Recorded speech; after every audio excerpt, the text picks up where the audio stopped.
سلام، وقتتون بخیر. با یک ویدیو دیگه در خدمتتون هستم و جلسه قبل ما در مورد فعل sprechen صحبت کردیم. sprechen یعنی صحبت کردن، lernen یعنی یاد گرفت. خب ما یک مرور دیگه بر جلسه قبل داشته باشیم. Ich spreche Kurdisch. من صحبت میکنم زبان کردی. خب در زبان آلمانی اگر یک صفت جانشین اسم بشه، اون صفت حروف اولش بزرگ نوشته میشه. نگاه اینجا ich spreche Kurdisch.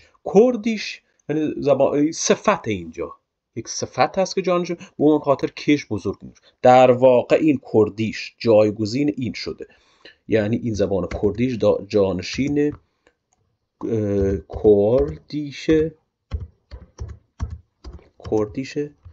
Sprache شده.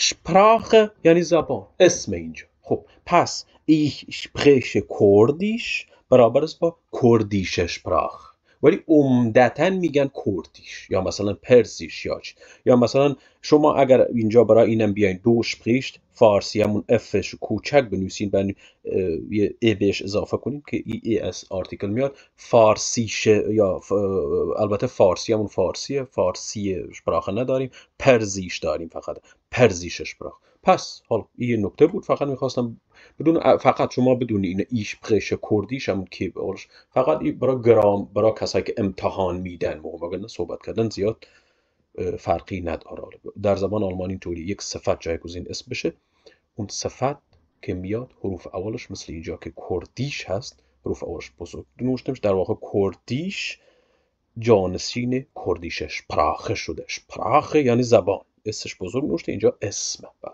و فعلش میشه sprechen. بله. Du sprichst فارسی oder پرزیش. یا sie spricht Türkisch، یا مثلا میتونه بگه türkische Sprache. اینجا هم صفت جایگزین اسم شده. Wir sprechen Arabisch، یا arabische Sprache، زبان عربی. Ihr spricht Deutsch، شما غیر رسمی دویچ صحبت میکنید. زی او یک نفر یا آنها رسمی، یا زی آنها sprechen صحبت میکنن. Was sprichst du؟ was یعنی چی؟ was sprichst؟ چه زبانی تو صحبت میکنی؟ ich spreche، حالا دیگه هر زبانی صحبت. lernen، حالا به فعل lernen میرسیم. خب فعل هایی که در زبان آلمانی با قاعده هستن مثل فعل lernen یک قاعده خاصی داره و آدم سریع میتونه فعل ها صرف کنه. خب در اینجا برای اول شخص یا ایش همون فعل lernen رو که دیدین انش حذف میکنید، تموم، ایش lernen، تموم. پس همون ان از اینجا برای اول شخص یا من ایش همون lernen انش حذف کو ایش lernen من یاد میگیره. این برای اول شخص فعلایی که با قاعده هستن برای اول شخص همیشه ان آخر میره و بقیه میمونه و اینطور صحبت میشه. ایش lernen من صحبت میکنه. Du lernst برای دوم شخص en حذف میشه، st به جاش میاد. en حذف میشه، st به جاش میاد. بله en حذف شد. du lernst همون lernen بیار، انشو حذف کن، st بذار. du lernst تو یاد میگیری.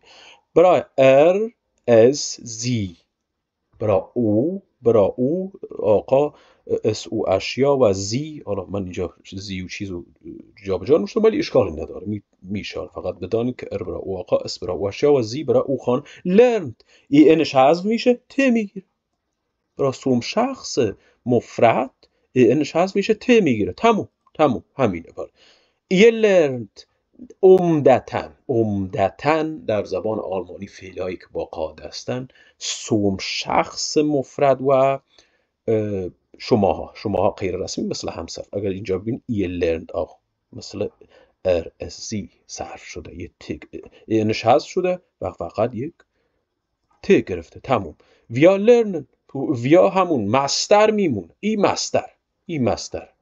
آره ویا lernen همون کجا اینجاست. ویا lernen ما یاد میگیریم، همونجور کپی شده. زی او یک نفر، یا زی آنها رسمی، و زی شما ببخشید البته زی یک نفر رسمی یا زی چند نفر رسمی و زی آنها lernen همون چیز میاد، مثل ویا همون مستر میاد، lernen یاد میگیریم. خب اینجا was lernst du lernst du چی برای چیز کردن، برای سوال پرسیدن در زبان آلمانی فعل میاد اول جمله و سوالی میشه تموم. البته در زمان حال was lernst du چی صحبت میکنی تو، یا welche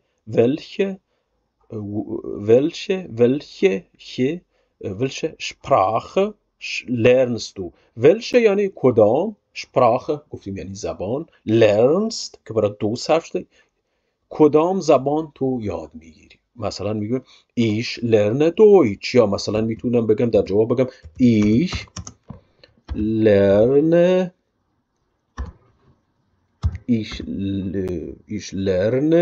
مثلا فارسی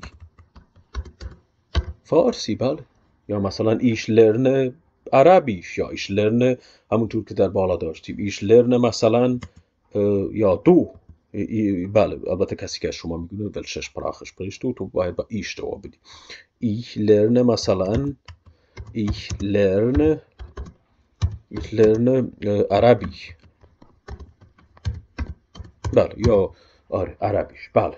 خب اینه آره دقیقا. خب من از شما میپرسم مثلا was lernst du یا welche Sprache lernst du، شما در کامنت ها بنویسید ich lerne، شما می‌نویسید ich lerne همون زبانی که صحبت میکنید. اگر فارسی صحبت میکنید بنویسید فارسی، اگر عربی صحبت میکنید بگید عربی، اگر کردی صحبت میکنید بنویسید عربی. خب یک مرور دیگه داشته باشیم. فعل lernen یک فعل با قاعده است، به معنی یاد گرفتن است. ich lerne en حذف میشه فقط ا میمونه.